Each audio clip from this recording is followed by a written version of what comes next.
हाय everyone. तो OTT and JT ପାଇଁ science ର ଆମେ ଆଜି metal non metal and metalloid ଚैप्टरଟା वन शॉट कवर କରିବା ପାଇଁ ଯାଉଛନ୍ତି। ଏଇ वन शॉट ଟା ହିଁ ଆପଣଙ୍କର एग्जाम ପାଇଁ ମାନେ କାଫି ହେଇଯିବ ହେଲା। ମାନେ ତଥାପି फिर भी ମୁଁ ଆପଣଙ୍କୁ ସବୁ ଜିନିଷଟା ଡିଟେଲ ରେ କହିବି। ତ ଚାଲନ୍ତୁ ଆଉ ଡେରି ନ କରିକି ଷ୍ଟାର୍ଟ କରିବା। ତ ପ୍ରଥମେ ଆମେ ମେଟାଲ ନନ୍ ମେଟାଲ ର କ'ଣ ଜାଣିବା। ମେଟାଲ ନନ୍ ମେଟାଲ ର ଫିଜିକାଲ ପ୍ରପର୍ଟିज ବିଷୟରେ ଜାଣିବା। ଏ କି ନାହିଁ। ତା ପୂର୍ବରୁ ଯଦି ମୁଁ ଆପଣଙ୍କୁ କହିବି ଆପଣମାନେ ଜାଣିଛନ୍ତି ଯେ ଆପଣଙ୍କର ଟୋଟାଲ ଉପରେ କେତେଟା 118ଟା ଏଲିମେଣ୍ଟ ଅଛି, ହେ କି ନାହିଁ ହେଲା। ଯାହା ଭିତରୁ ଯଦି ଆମେ କହିବା ଆପଣଙ୍କର କିଛିଟା ଏଠି ମେଟାଲ୍ସ ଅଛି, କିଛିଟା ନନ୍ ମେଟାଲ୍ସ ଅଛି, କିଛିଟା ଆପଣଙ୍କର ମେଟାଲଏଡ୍ସ ଅଛି, ହେ ନାହିଁ, କିଛିଟା ମେଟାଲଏଡ୍ସ ଅଛି, ବୁଝିହେଉଛି ନା ନାହିଁ। ତ ଆମେ ଯଦି କହିବା ଅଧିକ ପରିମାଣରେ କୋଉଟା ଥାଏ, ଅଧିକ ପରିମାଣରେ ଆପଣଙ୍କର ପିରିୟଡିକ ଟେବୁଲରେ ମେଟାଲ୍ସ ରହିଛି।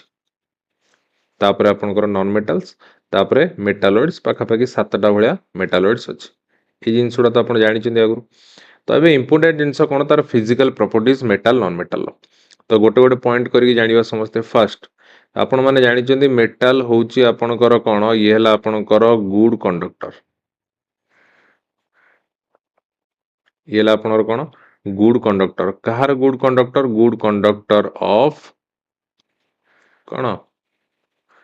heat and electricity. heat and electricity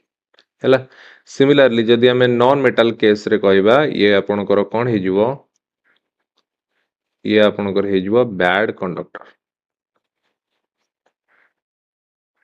bad conductor of heat and electricity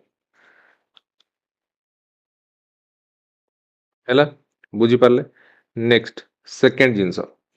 second jeans the metal कथा कहबी, मेटाल मानकर डेंसिटी हैला हाई, हाई डेंसिटी। सिमिलरली जदि मु कहबी एबे नॉन मेटाल केस रे,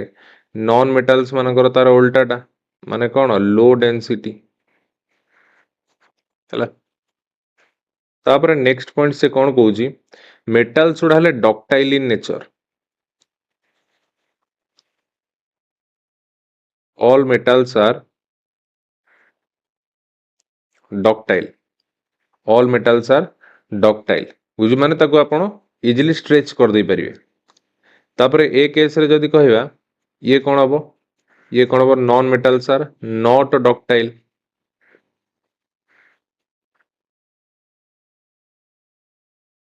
हैला, ये आपण कोन नॉट डक्टाइल। सिमिलरली जदि कहबा ए केस रे सबु मेटाल्स उडा आपनकर मैलिएबल, ऑल मेटाल्स आर कोन, मैलिएबल इन नेचर। किंतु सेठी जदि हमें नॉन मेटाल केस रे कहबा, ये कोन हे जिवे, नॉट मैलिएबल। याकु तो हम पिटिले भांगी जीवो नॉन मेटाल सुडा। तापर 5 नंबर जदि कहबा, तो तमरो मेटाल सुडा होचंदी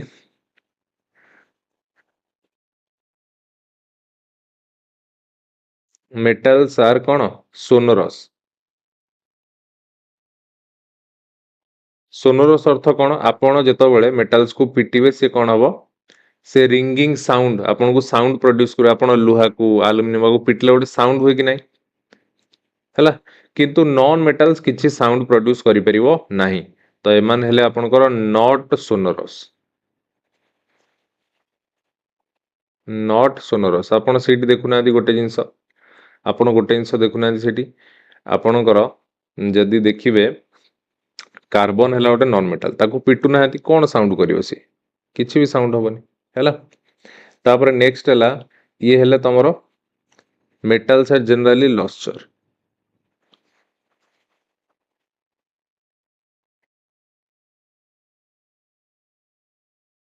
जनरली कोन,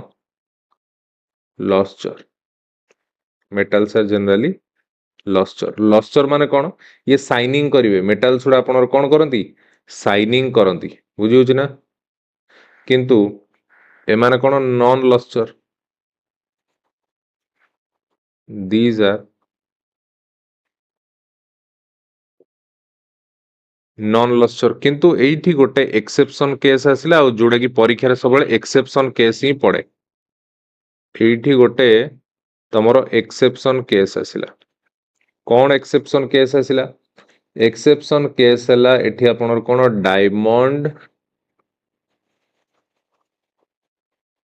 आउ कि आयोडीन डायमंड आउ आयोडीन हला डायमंड आउ कोन आयोडीन बुझुची डायमंड आउ आयोडीन ये हेले कोन ये आपनकर नॉन मेटल हेले मध्य एमाने चकचक करंती एमानकर लस्चरियस गुण थाए बुझुची सिमिलरली एठी गोटे पॉइंट रे आपण नोट करि परियो मु कहली metals Uda good conductor of heat and electricity या कहला नै हला किंतु सेठी मु गोटे जिंस कहली जे bad conductor of heat and electricity के नॉन मेटल किंतु एठी गोटे एक्सेप्शन केस आसिला एटा आपण मन रखिबे जे ग्राफाइट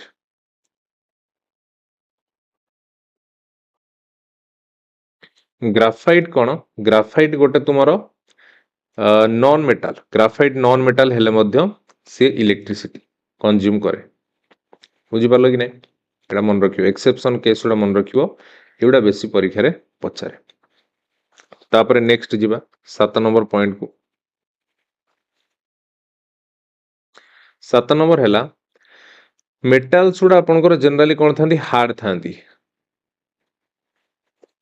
metals are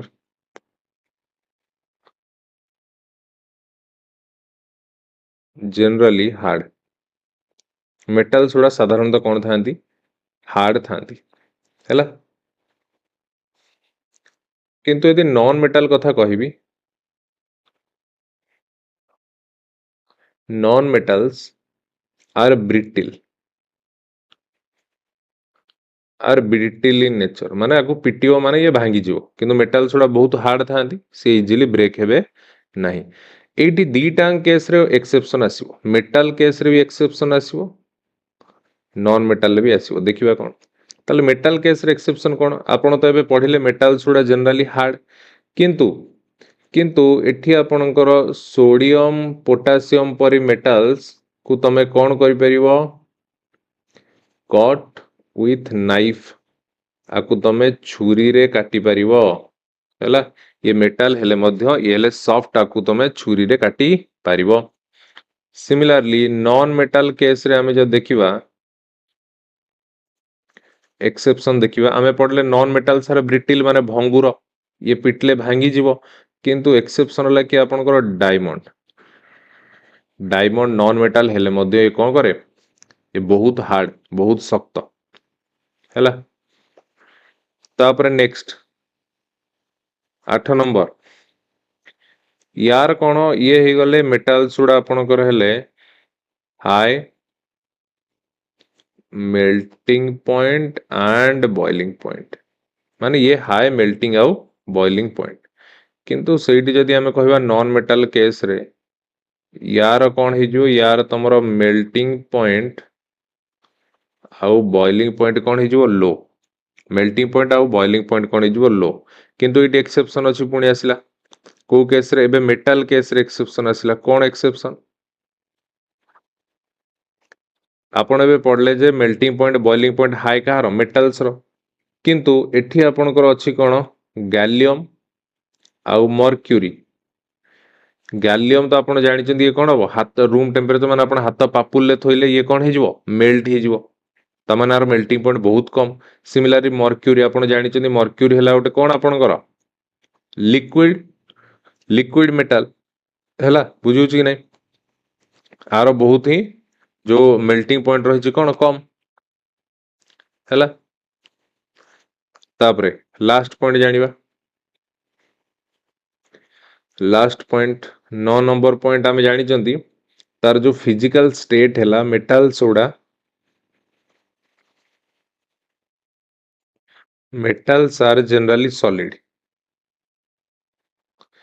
एउडा साधारणतः सॉलिड थांती मेटल्स उडा कोन थांती सॉलिड थांती किंतु सेटे नॉन मेटल कथा कहबी ये आपणकर दे आर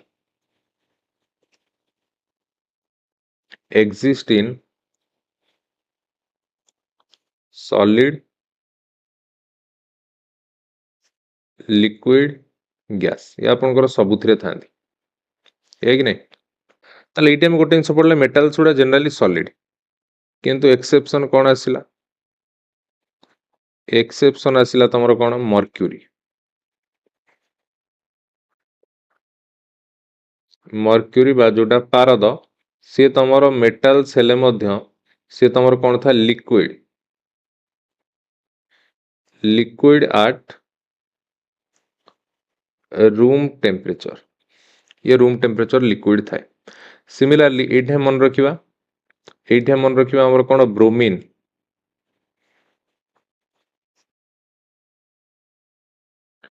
ब्रोमीन हैला कोन हमर एला हमर लिक्विड एट रूम टेम्परेचर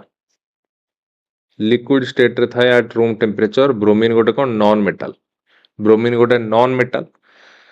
हैला से कोन थाए आपनकर रूम टेम्परेचर रे तरल अवस्था रही थाए तो ये थिला हमर मेजर डिफरेंस आशा करुच्ची कहार किसी डाउट नथिबो समस्ते पूरा भल से बुझी पारथिबे बेसी एक्सेप्शन केस उडा मन रखिबे नेक्स्ट एबे हमें केमिकल प्रॉपर्टीज आडू को जिबा केमिकल प्रॉपर्टीज आडू को जिबा तो प्रथमे देखिबा हमें मेटल्स रो देखो एटी मु लिखि दउची नले कंफ्यूज हबो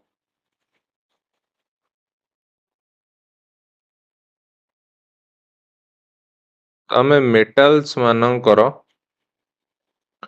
देखिबा एक नंबर मन रख जतले आपनकर मेटल कोन करिवे ना रिएक्शन करिवे कहा सहित ऑक्सीजन सो सेतले आपनकर कोन प्रोड्यूस करंती आपनको सारा मेटल ऑक्साइड प्रोड्यूस करंती आउ मेटल ऑक्साइड उडा आपनकर बेसिक इन नेचर हेतांती मेटल ऑक्साइड उडा आपनकर कोन हेतांती बेसिक इन नेचर हे थांती एटी देखि दबा एग्जांपल देखो 2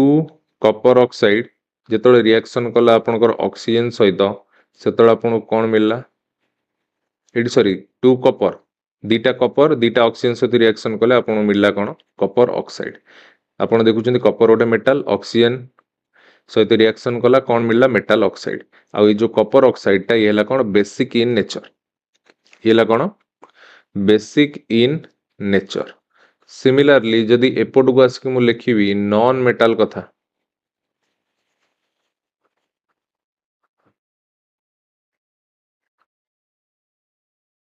नॉन मेटल कथा तो आपण तो पढ़ले मेटल ऑक्सीजन सहित रिएक्शन करी मेटालिक ऑक्साइड प्रोवाइड कला तो सिमिलरली जेतबेले नॉन मेटल रिएक्शन करिवो का सहित ऑक्सीजन सहित सेतळे आपनको कोन मिलिवो नॉन मेटालिक ऑक्साइड मिलिवो नॉन मेटालिक ऑक्साइड आ मन रखो ये हला acidic in nature metallic oxide basic in nature non metallic oxide acidic in nature ताले एग्जांपल जो देखिबा एटी देखो कार्बन हला नॉन मेटल ऑक्सीजन सहित रिएक्शन कला आपन मिलला कोन CO2 मिलला आ ये CO2 गोटे कोन नॉन मेटालिक ऑक्साइड जोटा कि हला एसिडिक इन नेचर बुझियोछि तापर नेक्स्ट एपटू आस मेटाल आड़ू नॉन मेटाल बेसी केमिकल प्रॉपर्टीज नाइ मेटाल सेकेंड देख तो तुम मेटाल जिते रिएक्शन करिवो का सहित वाटर सहित मेटाल जिते वाटर सहित रिएक्शन करिवो सेतबेले तुमको मिलिवो कोन देख सेतबेले तुमको मेटाल ऑक्साइड मिले ता सहित तुमरो हाइड्रोजन गैस रिलीज हुए हैला पुणी अगेन जितेबाला एठी जो मेटाल ऑक्साइड मिली एठी तुमको जो मेटाल ऑक्साइड मिली ताकू जदि एगेन तमे वाटर सहित रिएक्शन करेबो तो तुमको मिलिवो कोन मेटल हाइड्रोक्साइड मिलिवो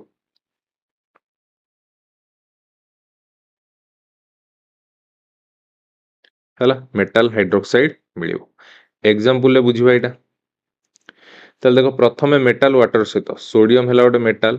रिएक्शन कला कहा सहित वाटर सहित मिलिबो कोन मेटल ऑक्साइड माने सोडियम ऑक्साइड मिलला ता सहित बाहर जीवा आपनकर हाइड्रोजन गैस तापर एगेन ए सोडियम ऑक्साइड जेतबेले रिएक्शन करिवो कहा सहित वाटर सहित सेतबेले आपनको मिलिबो कोन सोडियम हाइड्रोक्साइड सोडियम बा मेटल हाइड्रोक्साइड मिल आ या सहित आपनकर हीट भी रिलीज हो हैला जानि पालो आउ नॉन मेटल रिएक्शन हेई न थाए वाटर सहित क्लियर एति बुझी पारलो भलसे नेक्स्ट तापर 3 नंबर जदि मेटाल देखिबा आपनकर जेतबेले मेटल रिएक्शन करे कहा सहित मेटल सॉल्ट सहित मेटल जेतबेले रिएक्शन करे मेटल सॉल्ट सहित एटा को आपनकर कोन कहै जाय दिस इज कॉल्ड माने ए रिएक्शन को आपनकर कोन कहै जाय displacement reaction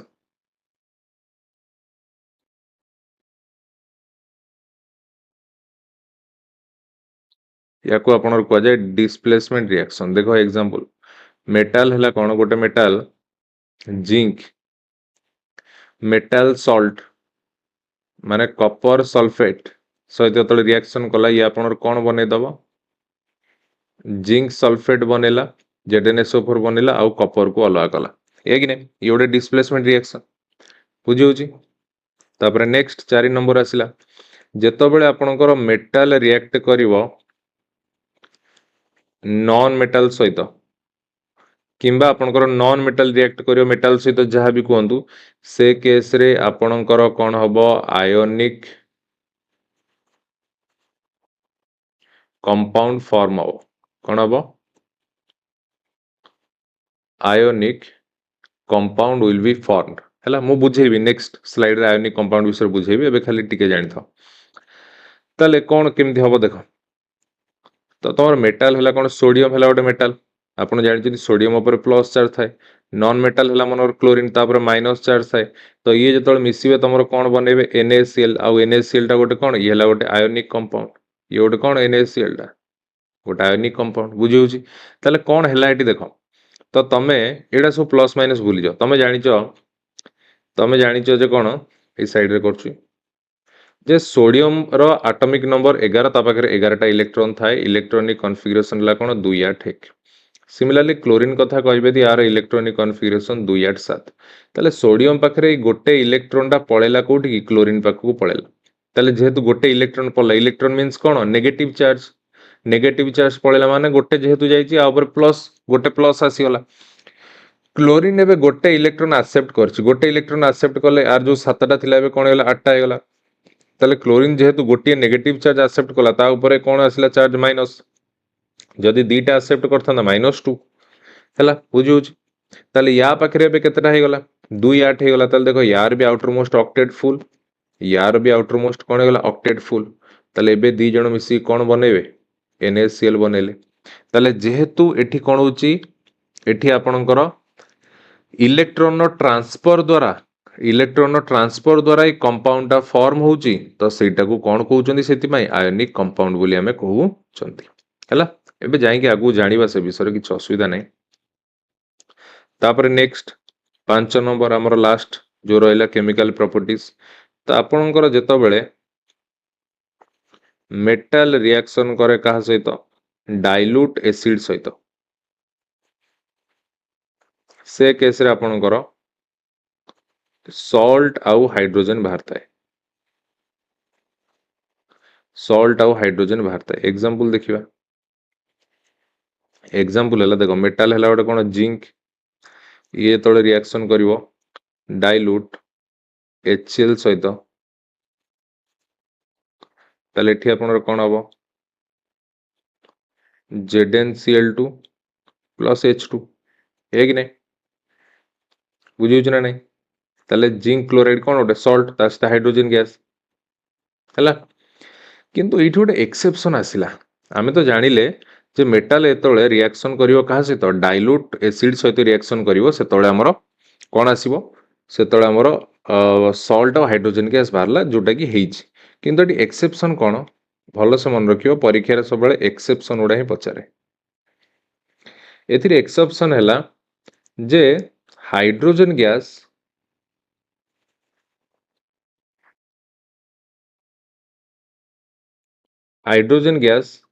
not evolve hydrogen gas केतोळे बाहरिबो नै व्हेन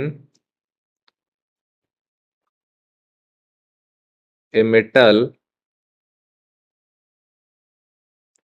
reacts with कहा सहित reacts with HNO3 माने कौन नाइट्रिक एसिड ताले जेतो बेले आपणकर एई जो नाइट्रिक एसिड सहित आमे तो पढ़ले डाइल्यूट एसिड सहित रिएक्शन कले बाहरिबो सॉल्ट आउ हाइड्रोजन गैस किंतु जेतो बेले नाइट्रिक एसिड सहित डाइल्यूट नाइट्रिक एसिड सहित रिएक्शन करिवो से केस रे हाइड्रोजन गैस बाहरिबो नाही काहे कि एमिति हुए बिकॉज तो तमरो नाइट्रिक एसिड टा माने HNO3 is a strong oxidising agent ये हला तमरो गोटे स्ट्रॉन्ग ऑक्सीडाइजिंग एजेंट तो जहा फल रे एठी H2 न बाहरी कि H2O बाहरी पड़िबो हला बुझुछ कि नै HNO3 सहित रिएक्शन कले तो तुमर ये H2O बाहरिबो हला किंतु एठी पुणी गोटे एक्सेप्शन आसुची पुणी आ गोटे एक्सेप्शन आसुची कोन आसुची लक्ष्य कर पुणी आ गोटे एक्सेप्शन आसुची मन रख किंतु but magnesium and manganese react with का सहित dilute nitric acid हैला to evolve H2 gas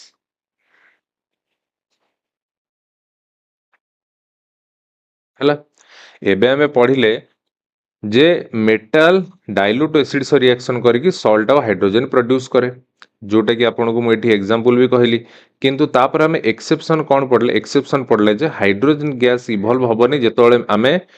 कौन करिवा मेटल्स को नाइट्रिक एसिड सहित रिएक्शन करिवा कारण नाइट्रिक एसिड होची स्ट्रॉन्ग ऑक्सीडाइजिंग एजेंट पुणी एठी हमें जानले जे जदि आमे मैग्नीशियम और मैंगानीज परी मेटल को डाइल्यूट नाइट्रिक एसिड सहित रिएक्शन करेबा से केस रे पुणी हाइड्रोजन गैस बाहरिबो हला से केस रे पुणी हाइड्रोजन गैस बाहरिबो एटा आपण मन रखिबे बहुत इंपोर्टेंट जिंस परीक्षा रे क्वेश्चन पचार दे पारे आरो रिएक्शन टा यदि आपण चाहिबे भी लिखि परिबे एडी जागा नै मु लिख दउ छोट छोट अक्षर मैग्नीशियम जेतबेले आपणकर रिएक्शन करिवो डाइल्यूट नाइट्रिक एसिड सहित सेतबेले आपणकर प्रोड्यूस हबो कोन MgNO3 ता सहित आपणकर बाहरिबो कोन हाइड्रोजन गैस बाहरिबो हला तो खाली मैग्नीशियम नो मैंगानीज भी रिएक्शन कले सेठी भी हाइड्रोजन गैस बाहरिबो क्लियर समस्ते समस्ते क्लियर कार किछि डाउट नै नेक्स्ट एबे आगु बढ़िबा देखो नेक्स्ट आसला एबे कोन मेटालॉइड्स एबे आसिला कोन मेटालॉइड्स मा जोटा उपधातु बोली कहउचंदी ये कोन ये हला आपनकर मेटालॉइड्स हला आपनकर माने गोटे एलिमेंट ये हला आपनकर कोन गोटे केमिकल एलिमेंट्स जहार की whose physical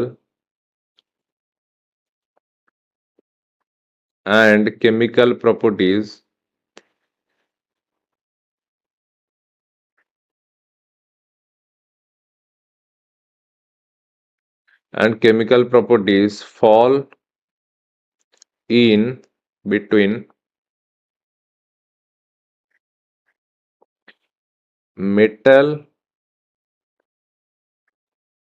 and non-metal हैला तमाने मेटालॉइड्स जो उपधातुर तार जो फिजिकल केमिकल प्रॉपर्टीज आपनकर मेटल और नॉन मेटल मध्य रे लाए करे आपण देखि पारथुबे एडा सब हैला मेटालॉइड एठी हाइलाइट कराई पीरियोडिक टेबल ले लेफ्ट साइड एट सो मेटल थांदी राइट साइड रे नॉन मेटल थांदी तांको मझी रे जो जिगजैग लाइन ता तांको डिवाइड करूची सेटा कोन सेटा हला आपनकर मेटालॉइड्स कोन मेटालॉइड्स ताले कोडा कोडा सब मेटालॉइड्स अछि देखि दबा एग्जांपल आपनकर मेन सातटा मेटालॉइड्स अछि प्रथमे आसिला आपनर कोन बोरॉन तापर नेक्स्ट कौन आसला सिलिकॉन तापर नेक्स्ट आसिला जर्मानियम हैला तापर नेक्स्ट ला आर्सेनिक नेक्स्ट आसिला कोन आर्सेनिक तापर नेक्स्ट आसिला एंटीमनी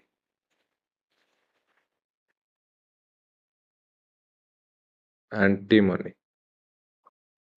तापर आसिला कोन आपनकर टेलुरियम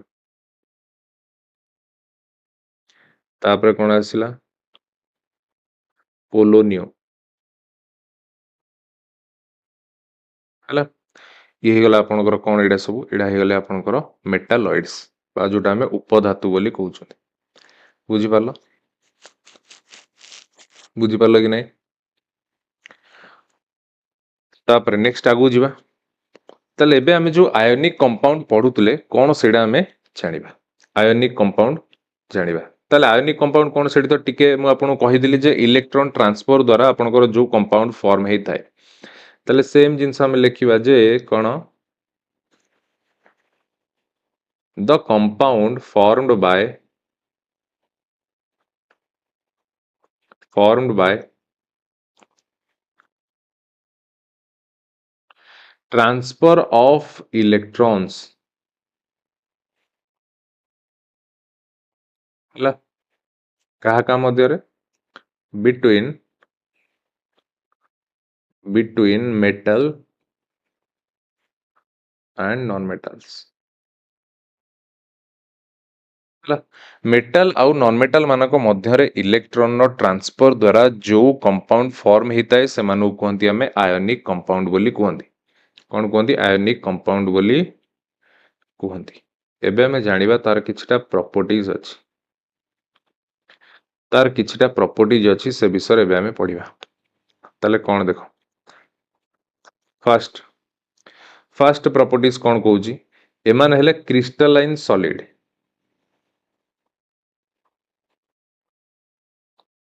एमाने समस्ते कोन एमान हेले सब crystalline solid then second property कोन कहूची सेकंड कहूची जे एमान हेले high melting point and boiling point एमानकर मेल्टिंग पॉइंट और बॉइलिंग पॉइंट हेला हाई देन थर्ड कोन कहूची आपनकर जो सब रहिले ionic compounds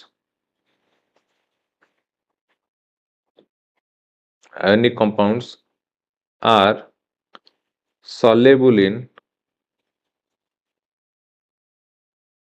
ionic compounds are soluble in water ये माने हेले सब water soluble and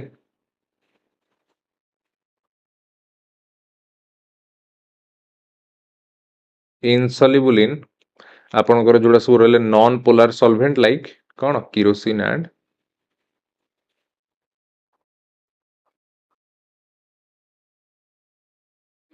and petrol हैला किरोसिन एंड पेट्रोल तो आपण सिथ में जानि चंदी आपनकर जो हाई रिएक्टिव मेटल रहले सोडियम पोटेशियम से मानो किरोसिन पेट्रोल ले बुडे की रखा जाय कारण से जदी बाहर रहबे एठी वाटर संस्पर्श रे आसिले कोन करिवे बहुत जोर रिएक्शन करिवे बुझौ जी नै बहुत जोरे रिएक्शन करिवे तो सेति पय से मानो किरोसिन और पेट्रोल भीतर रखा जाय कारण किरोसिन पेट्रोल होचंदी नॉन पोलर सॉल्वेंट ये इनसॉल्युबल आपनकर आयोनिक कंपाउंड सहित इनसॉल्युबल हैला तापर नेक्स्ट 4 नंबर कहूची सॉलिड स्टेट रे in solid state they are solid state रे से माने they are bad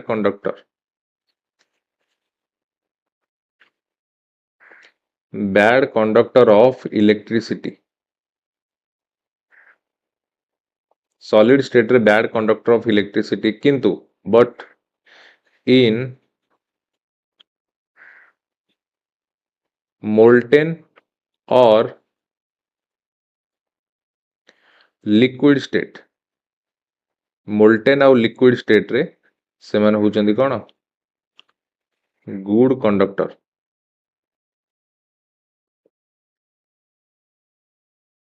of electricity एबे आपन टिके पूर्व मु कोन कहली जे गोटे एग्जांपल आयोनिक कंपाउंड रो कोन सोडियम क्लोराइड आपण सोडियम क्लोराइड भितरु इलेक्ट्रिसिटी पास कले कोन रिएक्शन हो किछि होबनी किंतु जेतबेले आमे एठी वाटर रे सोडियम क्लोराइड को जेतबेले वाटर रे मिसै दबा तो सेतबेले इलेक्ट्रिसिटी से कोन करिवो से टाणिवो इलेक्ट्रिसिटी कंज्यूम करिवो हैला तो सेति पय को होउची लिक्विड बा मोल्टेन स्टेट रे गुड कंडक्टर किंतु सॉलिड स्टेट रे बैड कंडक्टर बुझी पारलो तापर नेक्स्ट एबे आसिला आपनकर रिएक्टिविटी सीरीज एटा हले रिएक्टिविटी सीरीज ऊपर हेले आपनकर हाई रिएक्टिव रु आपण आछुछंदी एठी की तळकु माने लो रिएक्टिव एलिमेंट्स आडू तो एटा आपण रिएक्टिविटी सीरीज मन रखियो पड़िवो आपण क्वेश्चन ने पचार दबो जे एमदी पचार देथिबो पोटेशियम हाइड्रोजन कॉपर एल्युमिनियम याकू तुम सजाओ माने हाई रु लो आकार सजाओ तुम जानि जो पोटेशियम हला बेसी रिएक्टिव हला पोटेशियम पर एल्युमिनियम पर हाइड्रोजन तापर एमदी कॉपर तो एमदी आपन सजावा को पचारि पारे ताको मन रखियो पड़िवो मन रखियो ट्रिक कहितली कोन कट्रिना ने कार मांगी ऑल्टो जेन फरारी एला कोन फिर भी हाइड्रोजन को छाड़ दियोटा नॉन मेटल फिर भी क्यों मिली सिल्वर ऑडी ताले कौन थिला कट्रिना नु के कट्रिना ने रु आसला सोडियम कार रु आसला कैल्शियम मांगी एमजी रु आसला मैग्नीशियम ऑल्टो रु आसला एल्युमिनियम जेन रु आसला जिंक फरारी रु आसला एफई फिर भी पीबी लेड आसला तापर क्यू कॉपर आसला तापर मिली रु मर्क्यूरी एचजी आसला तापर सिल्वर हला एजी ऑडी रु आसला ओरम या कि नै आ आपण जानि लेड कॉपर भितर आपनकर हाइड्रोजन भी थाए एटा थिला एटा सब आगु कहिछि हला ताले आपनको रिएक्टिविटी सीरीज मन रखिया पड़िवो ताले एबे या विषय जानिबा बहुत किछि तथ्य अछि या विषय ताले आपनकर ई स्टार्टिंग आउट रहले हाई रिएक्टिव एलिमेंट जोडा कि आपनकर ये जेमति कि पोटेशियम आपनकर सोडियम या आपनकर हला जो कैल्शियम एले हाई रिएक्टिव एलिमेंट ए हाई रिएक्टिव एलिमेंट उडा आपनकर माने रिएक्शन करंती कहा सहित देखो रिएक्ट्स विथ कोल्ड वाटर परीक्षा क्वेश्चन पचारे या आपनकर कोल्ड वाटर सहित रिएक्शन करंती किंतु सेठी दे मैग्नीशियम कथा कहबी ये तमरो रिएक्ट करे रिएक्ट्स विथ हॉट वाटर सहित ये रिएक्शन करे हला परीक्षा क्वेश्चन आसे किंतु सेठी यदि कहबी मु मॉडरेट वाला माने एल्युमिनियम आउ सेठी आपनकर रहला जिंक आपनकर रहला आयरन ये सब जो रहले मॉडरेट रिएक्टिव एलिमेंट्स रहले ये आपनकर रिएक्शन करंती कहा सहित रिएक्ट्स विथ स्टीम बाष्प बा बांफ सहित रिएक्शन करंती हैला तापर आमे मन रखिबा जे कोन आउ जो सब रहिले लेस रिएक्टिव जोड़ा सब रहिले हमर less reactive metals Uda other less reactive elements do not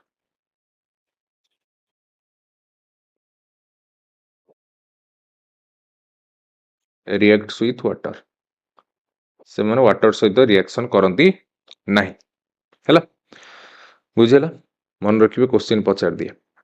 तापर नेक्स्ट हमर कोन आसिला एम्फोटेरिक ऑक्साइड्स आसिला एम्फोटेरिक्स बा जोटा हमें कहउचंदी उभय धर्मी कोन कहउचंदी उभय धर्मी हैला ताले एठी देखो कोन एटा ताले हेला कोन आपनकर metal oxides which react with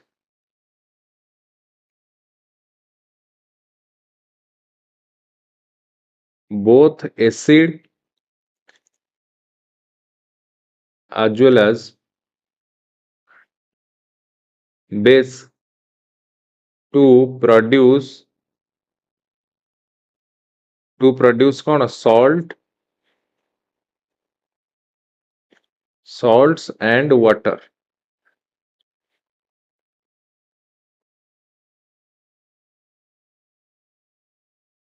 are known as amphoteric oxide. Are known as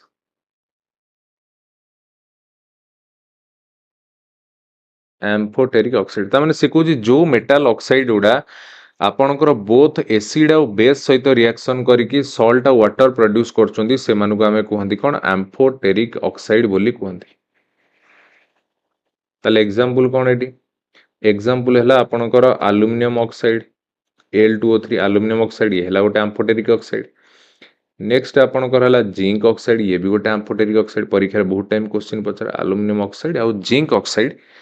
ଇଏ ହେଲେ ଆପଣଙ୍କର କ'ଣ ଆମ୍ଫୋଟେରିକ ଅକ୍ସାଇଡ। ଇଏ କ'ଣ ଆପଣଙ୍କର ଆମ୍ଫୋଟେରିକ ଅକ୍ସାଇଡ। ମନେ ରହିବ ନା ନାହିଁ? ହେଲା, ବୁଝିପାରିଲେ? ତାପରେ ଆଗକୁ ଯିବା। ନେକ୍ସଟ ଆସିଲା ଆପଣ କ'ଣ କୋରୋଜନ। କୋରୋଜନ ବା ଓଡ଼ିଆରେ ଆମେ ତାକୁ କହୁଛନ୍ତି ସଂଖ୍ୟାରଣ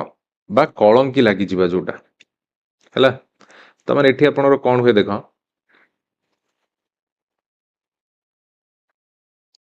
gradually eaten of metals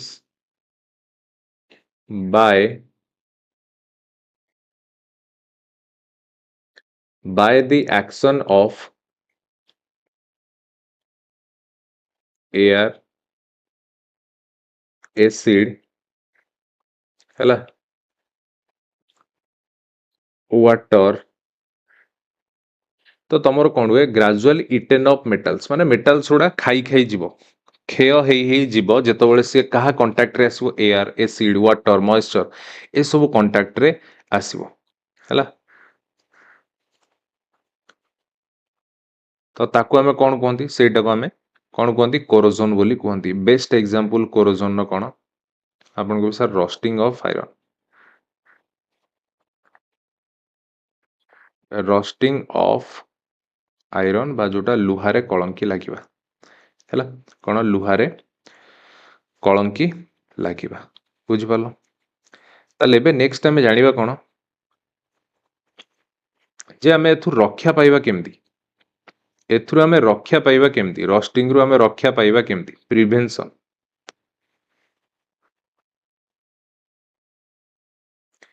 prevention from କୋରୋଜନ।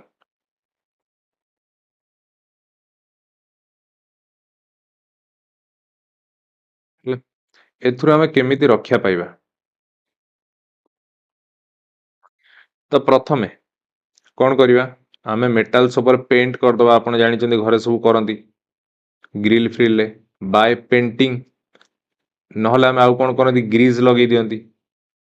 ମେଟାଲ୍ସରେ, ଗ୍ରିଜିଂ।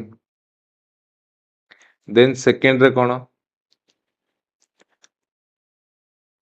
Bye Chrome plating. ଥାର୍ଡରେ କ'ଣ? By galvanising.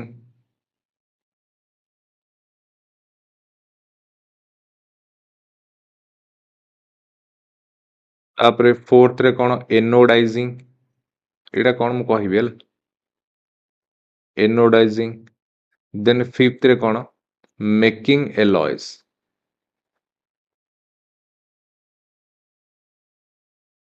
ମେକିଂ ଏଲଏସ୍ ହେଲା, ମେକିଂ ଏଲଏସ୍। ତ ଇଏ ସବୁ ହେଲା। ତ ଜାଣିବା ଗୋଟେ ଗୋଟେ ଆପଣ ତ ଜାଣିଛନ୍ତି ବାୟ ପେଣ୍ଟିଂ ଅର୍ ଗ୍ରିଜିଂ। ଆପଣଙ୍କର ଘରେ ଯେଉଁ ସବୁ ଗ୍ରିଲ୍ ଫ୍ରିଲ୍ ଥାଏ, ଲୁହାରେ ଯେଉଁ ସବୁ ଗ୍ରିଲ୍ ଫ୍ରିଲ୍ ସାଧାରଣତଃ ବନିଥାଏ ତାକୁ ଆପଣ କ'ଣ କରନ୍ତି? ପେଣ୍ଟ କରିଦିଅନ୍ତି ତା ଉପରେ କିମ୍ବା ଗ୍ରିଜ୍ କରିଦିଅନ୍ତି, ଯାହାଫଳରେ ସେଟା ବାହାରେ ରହୁଛି ନା ଗ୍ରିଲ୍ର, ତ ପାଣି, ବର୍ଷା, ଖରା ଏସବୁ ଖାଇକି ମଏଶ୍ଚର ଫଏଶ୍ଚର ହେଇକି ସିଏ ସହଜେ କ'ଣ ହୁଏ? ଖରାପ ହୁଏ ନାହିଁ, ଖରାପ ହୁଏ ନାହିଁ ହେଲା। ବୁଝୁଛି ନାହିଁ? ତାପରେ ନେକ୍ସଟ କ'ଣ ଆସିଲା? ନେକ୍ସଟ ଆସିଲା ବାୟ କ୍ରୋମ ପ୍ଲେଟିଂ। ବାୟ କ୍ରୋମ ପ୍ଲେଟିଂ ବା ଏଇଟାକୁ ଆପଣଙ୍କର ଇଲେକ୍ଟ୍ରୋ ପ୍ଲେଟିଂ ବୋଲି ମଧ୍ୟ କୁହାଯାଏ। ଏଇଟାକୁ ଆପଣଙ୍କର ଇଲେକ୍ଟ୍ରୋ ପ୍ଲେଟିଂ ବୋଲି ମଧ୍ୟ କୁହାଯାଏ। ଏଇଟା ମାନେ କ'ଣ? ଏଠି ଆପଣଙ୍କର ମାନେ ମେଟାଲ ଉପରେ ଆପଣଙ୍କର ଥିନ୍ ଲେୟାର ଅଫ୍ କ'ଣ? Chromium into metals. माने क्रोमियम रो पतला लेयर दिया जाए कहा ऊपर मेटाल्स ऊपर दिया जाए जहा फल तार से कोरोजन रेजिस्टेंस बनी जाए बा आपनकर संख्यारण सहजे हुए नहीं तो सेटा को इलेक्ट्रोप्लेटिंग बा क्रोम प्लेटिंग बोली कहा जाए बुझी होची ना तापर नेक्स्ट आसिला गाल्वानाइजिंग हैला गाल्वानाइजिंग कोन गाल्वानाइजिंग मेथड रे एथिरे आपनकर गोटे कोटिंग चढ़ा जाए हैला ये हैला आपनकर कोन process of coating coating of cone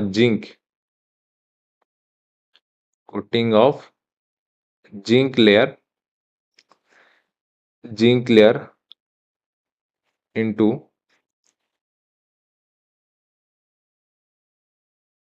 iron हैला तो माने साधारण भाव आपण मानि चलंतु जे आयरन ऊपर गोटे जिंक रो कोटिंग दे दिया जाए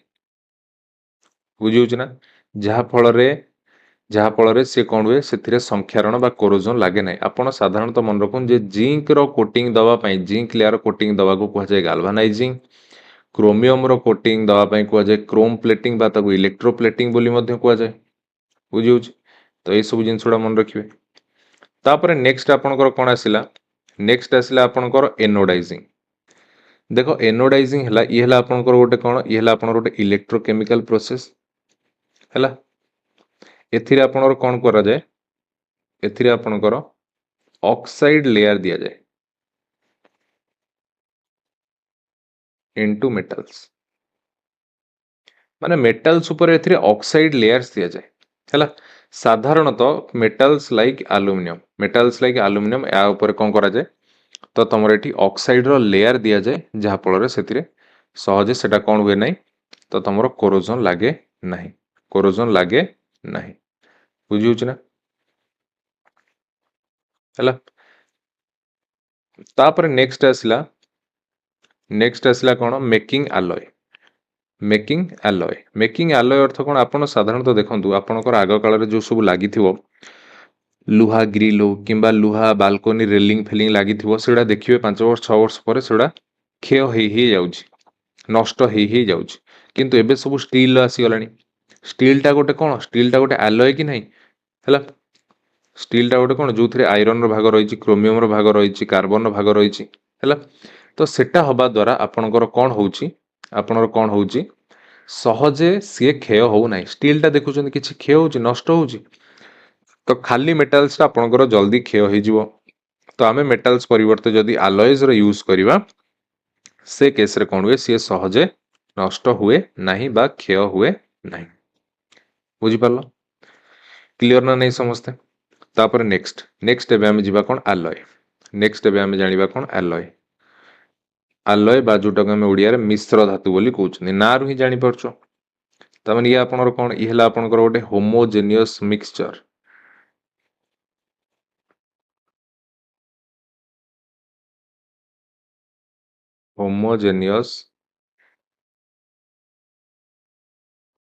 mixture of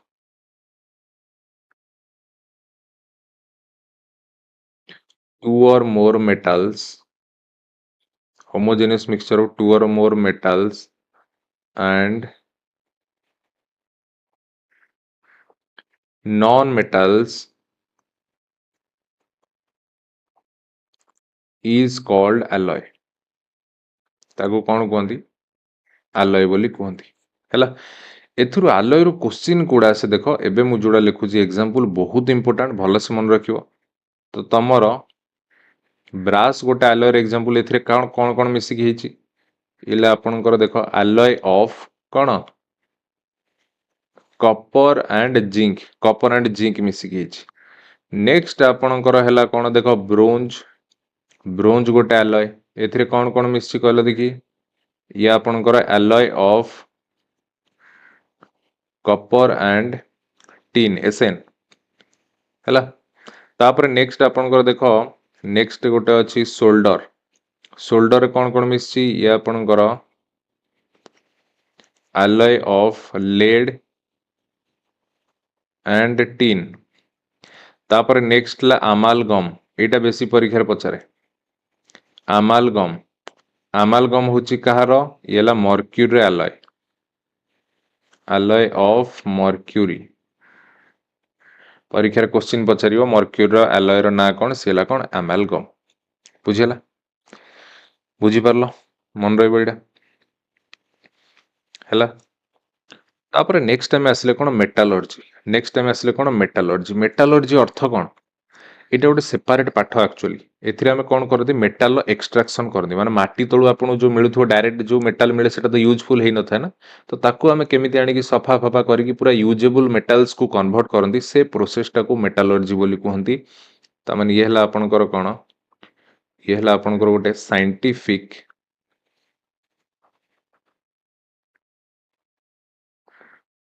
scientific process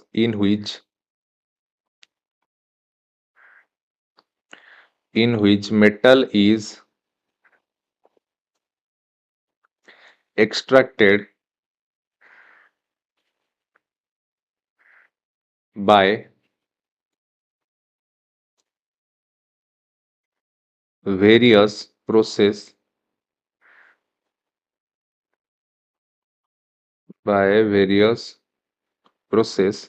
from its ore ହେଲା माटी तळु से मेटल सडा ओर फॉर्म रे मिली थाए तो ताकू तुम्हें वेरियस प्रोसेस बाटे देकी जो यूजेबल मेटल ले कन्वर्ट करो सेटा को कुआ जाए मेटालर्जी ताले एठी किछटा आउ टर्म्स मन रखिबा जेमति कि आपण जानि चंदी मिनरल्स कोन ये हला नेचुरल ये कोन आपनकर माने मिनरल्स माने कोन आपनकर जो खनिज पदार्थ ये ला आपनकर कोन नेचुरल कंपाउंड्स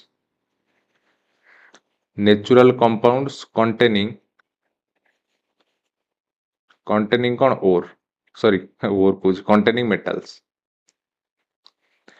तो मेटल्स जहाँ सहित लागी की थाए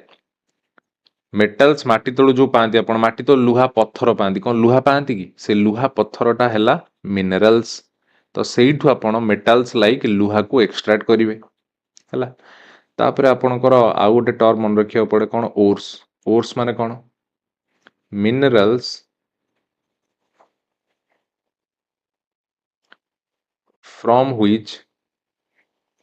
from which it is easy to extract metal with maximum profit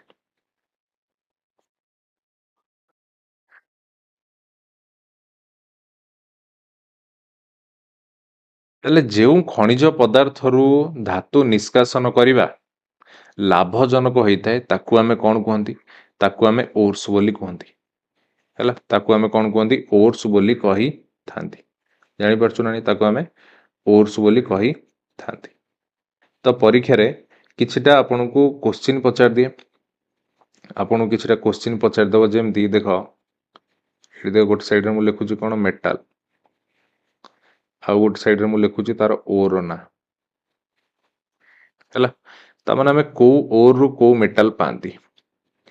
आपण देखंतु आमे जो सोडियम मेटल टा को ओर रु पांती या को हम पांती रॉक सॉल्ट रु जोटा की फार्मूला ला NaCl तापर नेक्स्ट ला में एल्युमिनियम हम पांती कोडी बॉक्साइट रु परीक्षा रे पचारिबो जे एल्युमिनियम रो ओर रो ना कोन बॉक्साइट Al2O3 तापर जिंक कथा कहले ये आपन कोन जिंक ब्लेंड कोन ZnS ता माने आपन को एई अवस्था रे मिलला ZnS मिलला आपन को एटू S जदी आपन हटेबे जिंक पाइबे बुझियो छी नै जानि परछो कि नै हला बुझियो छी ता माने एमाने सब आपन कर कंबाइन स्टेट रे थांती आपन को एठू इंप्योरिटी हटेबा को पड़िबो हटेई कि आपन एठू कोन करिवे प्योर मेटल एक्सटेंड करिवे प्योर मेटल एक्सट्रैक्ट करिवे या भितर बुझी पारलो तापर एठी देखो एठी आपनकर जो मेटालर्जी रो ये आपनकर तीनटा स्टेप्स थाए माने तीनटा स्टेप द्वारा आपण कोन करिवे मेटल्स को एक्सट्रैक्ट करि परिवे तीनटा स्टेप द्वारा तो प्रथम स्टेप कौन? प्रथम स्टेप है concentration of ore.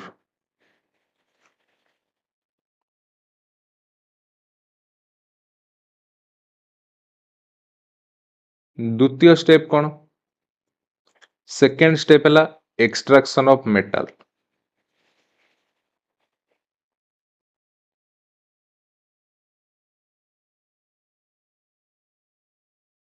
Third step कौन? थर्ड स्टेप है रिफाइनिंग। Refining of metals. ये है आपनकर तीनटा स्टेप। ये है आपनकर कौन? तीनटा स्टेप आपनकर मेटालर्जी रही है। ताले कंसंट्रेशन ऑफ ओर कौन? कंसंट्रेशन ऑफ ओर कौन? आपण एई मेथड रे कौन करंती? कंसंट्रेशन ऑफ ओर रे आपण कौन करंती? एठी आपण इम्प्यूरिटीज को रिमूव करंती। प्रथमे आपणकर सबु इम्प्यूरिटीज को रिमूव करने को पड़ो है। तो लाइक को भाया इम्प्यूरिटीज लाइक आपणकर रहा जो सब रहा सॉइल, आपणकर जो रहा सिलिका, जोड़ा SiO2 फॉर्मूला, एटा सब मिसिकी आसता है कि नहीं? तो एटा को आपन को रिमूव करिया पड़े। एरा को मन रख कौन कहते? गैंग बोली कहती। ताले जो सब इम्प्यूरिटी जोड़ा आपनकर मेटाल सहित मिसिकी थाए, जोड़ा को आपन को अलग करिया पड़े, सेडा को कहा जाए गैंग्स बोली कहा जाए। कौन कहा जाए? गैंग्स बोली कहा जाए है। गैंग्स बोली कहा जाए। बुझी पारलो? तो ये आपन को आउ गोटे जिन जाना पड़े जे concentration of ores. Concentration of ores पाई सब कौन कौन मेथड्स अच्छी, या पाई कौन कौन मेथड्स अच्छी। तो ये इम्प्यूरिटीज को जो अलग करा जाए को मेथड्स बाटे देगी। प्रथम देख, प्रथम है आपणकर hydraulic hydraulic washing. Hydraulic washing है बा जोटा को आम आउ कौन कहते? या को आम ग्राविटी सेपारेशन बोली कहते।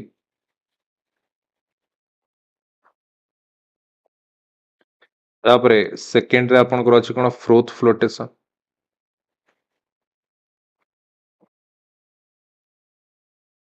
है।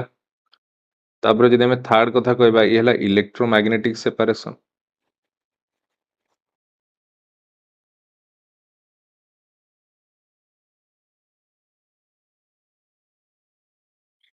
तापरे हमें जदि फोर्थ कथा कहबा, ये है लिचिंग।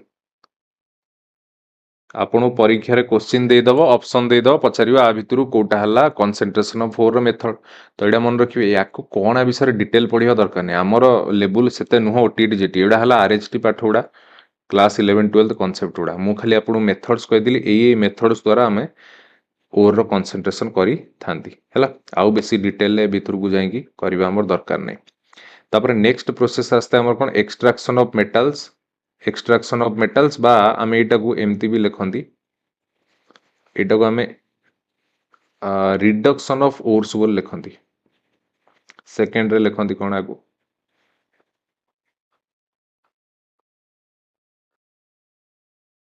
रिडक्शन ऑफ ओर्स बोल लिखंती हैला। रिडक्शन ऑफ ओर्स बोल लिखंती। ताले एबे ए रिडक्शन ऑफ ओर्स रे हमें जानिबा जे यार कौन कौन प्रोसेस रही। यार कौन कौन प्रोसेस रही? रिडक्शन ऑफ ओर रो कौन कौन मेथड्स रही? तो प्रथम तो तुम इम्प्यूरिटीज काढ़ीदेल, सफासुफी करदेल, सफासुफी करदेल है। बुझे कि नहीं? तो ये मनकर तुम मनकर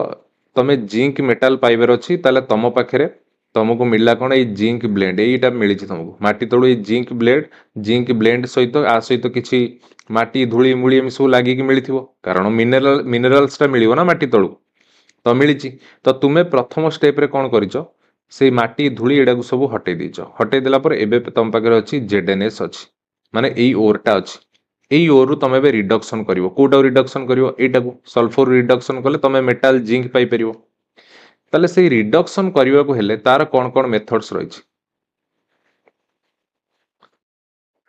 रिडक्शन पाई कौन कौन मेथड्स रही? फर्स्ट एक नंबर रे रोस्टिंग।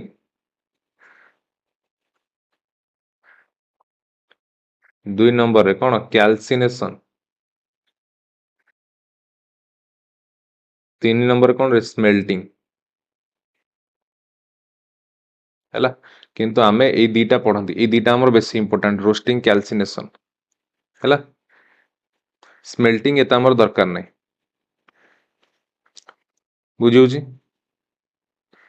जानी पारलो। तो लास्ट रे हमर कोन आसिला रिफाइनिंग ऑफ मेटल्स,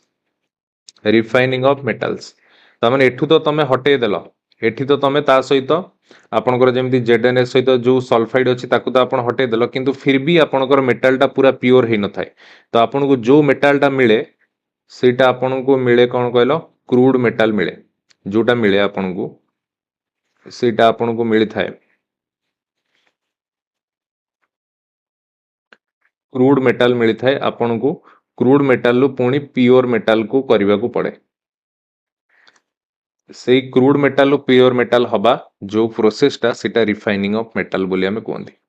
हैला। त माने या सहित किछि अनवांटेड सब्सटेंस थाए जोड़ा को हमको हटेबा को पड़े। क्रूड मींस कोन की से अनवांटेड सब्सटेंस हैला, बा जोटा इम्प्योर मेटल ताको हमें पूरा प्योर फॉर्म रे करबा। जेमते हमें कहंती हमें क्रूड ऑयल पांती, जो पेट्रोल हमें क्रूड ऑयल पांती ताको हमें रिफाइनिंग करिकी प्योर पेट्रोल जोड़ा हमें एक्सट्रैक्ट करंदी हैला। तो या पई जो मेथड्स रहिबो कौन कौन सब आपनकर मेथड्स अच्छी कौन रिफाइनिंग करिवार। प्रथम है कौन लिक्वेशन, दुई नंबर है कौन डिस्टिलेशन,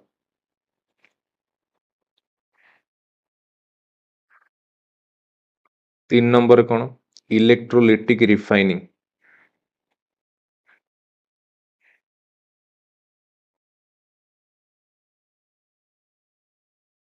इलेक्ट्रोलिटिक रिफाइनिंग, चार नंबर कौन जोन रिफाइनिंग। एरा तो ना रु ही आपण जानि परछन रिफाइनिंग अछि माने रिफाइनिंग प्रोसेस। तापर आपनकर पांच नंबर है कौन क्रोमाटोग्राफी,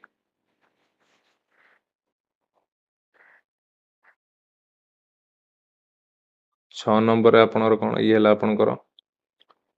वेपर फेज रिफाइनिंग है। तो ये है आपनकर रिफाइनिंग प्रोसेस। एवडा कौन डिटेल जानिबा किछि दरकार नै, कोनोसी आवश्यक नै, केवल हमको मन रखियार अछि कोन केवल हमर कोन कोन प्रोसेस अछि सेवडा मन रखियार अछि, बस आउ किछि दरकार नै। क्लियर होला समस्ते, समस्ते क्लियर, कार किछि डाउट नै, आगु बढ़िया बे। एबे आसिला हमर रोस्टिंग आउ कैल्सिनेशन कोन हमें जानिबा। देखो एटा हमर कोन जाउछि, एटा हम रिडक्शन ऑफ ओर रे जाउछि, तले हमकु आमे ओर पाइचंती, ओर हमर देखो दुई प्रकार मिली थाए, एक रे हमकु गोटे सल्फाइड ओर मिली थाए, नहेले हमकु कार्बोनेट ओर मिली थाए, नहेले हमकु कार्बोनेट ओर मिली थाए। तो हमकु ए सल्फाइड ओर को कोन करिया पड़ियो, प्रथमे ऑक्साइड रे करिया पड़ियो। सिमिलरली जदि कार्बोनेट ओर थिबो ताकू भी कोथि रे करिया पड़ियो, ऑक्साइड रे करिया पड़ियो। तो ऑक्साइड रे करि सारला परे तापर नेक्स्ट स्टेप रे हमें कोन करिवा रिडक्शन करिवा, रिडक्शन करिवा बाय द हेल्प ऑफ कोन कार्बन ऐड करी, एडिंग कार्बन, कार्बन ऐड करी आउ ता सहित हमें हीट करी हमें कोन करिवा एठु हमें मेटल को पाई परिवा, एठु हमें मेटल को पाई परिवा। ये हला आपनकर प्रोसेस, ये हला आपनकर प्रोसेस। ताले एठु हमें मन रखिवा जे, एठु हमें मन रखिवा जे जदि हमें सल्फाइड ओर को जो ऑक्साइड रे परिणत करूचंती सेई पद्धति को हमर कुहा जाय कोन रोस्टिंग, रोस्टिंग। सेमती कार्बोनेट को जो ऑक्साइड रे परिणत करूचंती ताकू हमर कोन कुहा जाय कैल्सिनेशन, कोन कुहा जाय कैल्सिनेशन बोली कुहा जाय हला। तो सेई जिंस जानिबा बे। तो प्रथमे हमें जानिबा कोन roasting.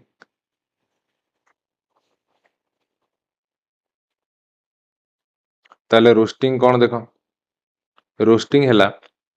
Conversion of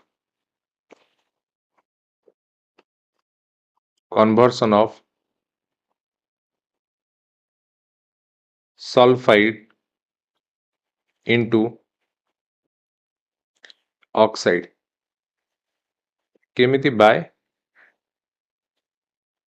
heating, heat करिवा कहा प्रेजेंस रे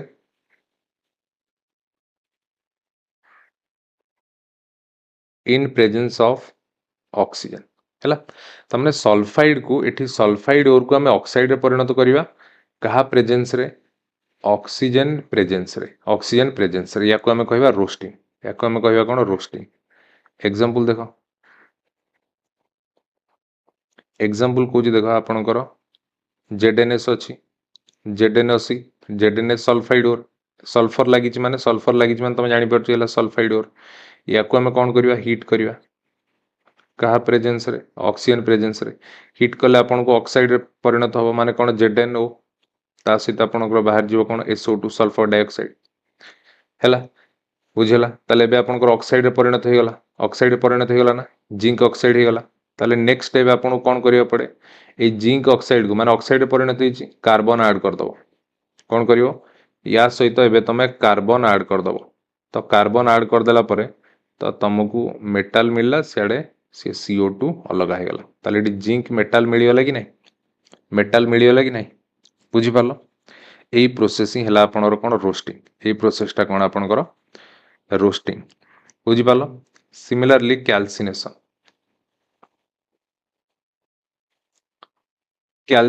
कोन जानिबा देखो कोन कैल्सिनेशन हला येला कोन ये हला आपनकर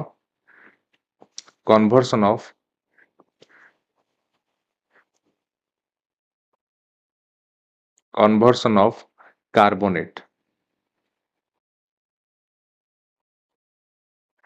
carbonates into कोथरे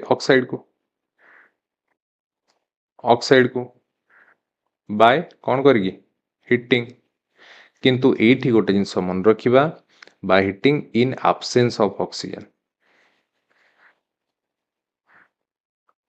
in absence of oxygen that means एठी ऑक्सीजन नो किछि आवश्यकता नाही कोथरे कैल्सिनेशन प्रोसेस रे मन रखिबो एटा भी शॉर्ट क्वेश्चन नै पारे एग्जांपल जानिबा ताले एठी हमें कोन जानले कार्बोनेट एठी ओरटा को टाइप रो थिबो कार्बोनेट ओर थिबो ता माने zinc carbonate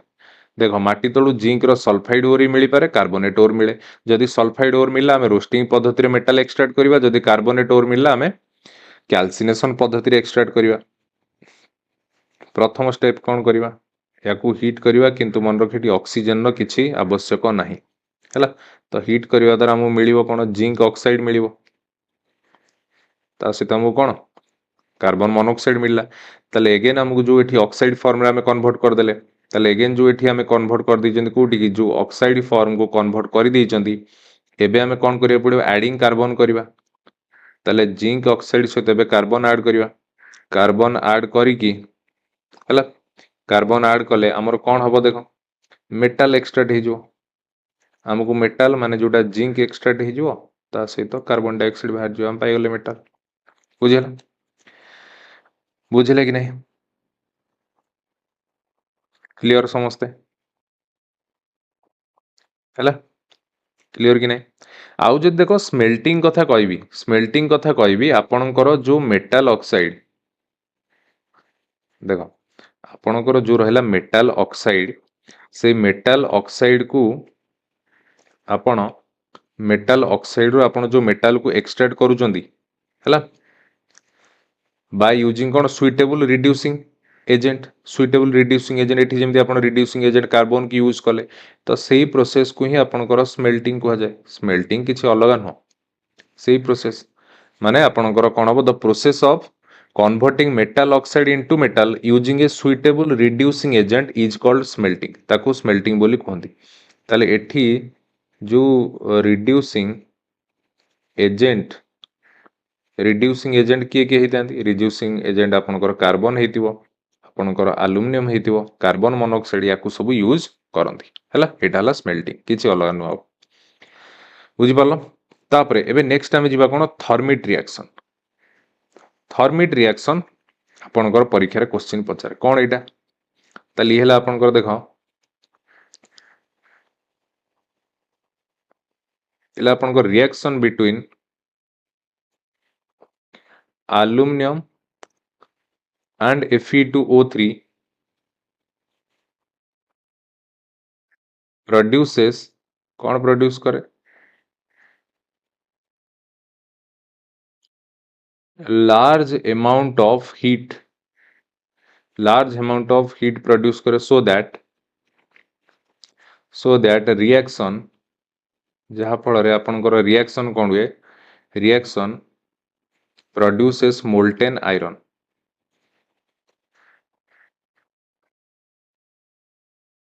reaction produces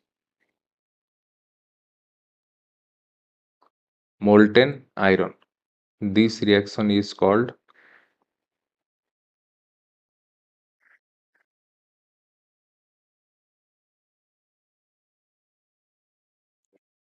Hermite reaction. This reaction is called Thermite reaction. तमन से कौन कहला देखो जेतबेले तमरो एल्युमिनियम रो रिएक्शन होउची का सहित Fe2O3 सहित Fe2O3 सहित रिएक्शन होउची ताले से केस रे कौन होउची से केस रे रिएक्शन टा एते प्रचुर परिमाण होउची एठी लार्ज अमाउंट रो हीट बाहर जहाँ फल रे ए रिएक्शन कौन करूची मोल्टेन आयरन माने आयरन को मेल्ट कर दउची तामने एठी जो आयरन टा मिलिला एटा आपन को मोल्टेन फॉर्म रे मिलुची माने आयरन को मेल्ट कर दउची ता सहित आपन को कोन मिलुची एल्युमिनियम ऑक्साइड ता सहित एठी प्रचुर परिमाण हीट बाहर ताले ए जो मोल्टेन आयरन को कोन करा जाय या को कोथरे यूज करा जाय आपन को रेल धारणा जोड़ेबारे यूज करा जाय ताले हम एठी लिखि परिबा जे this reaction used to join कौन रेलवे ट्रैक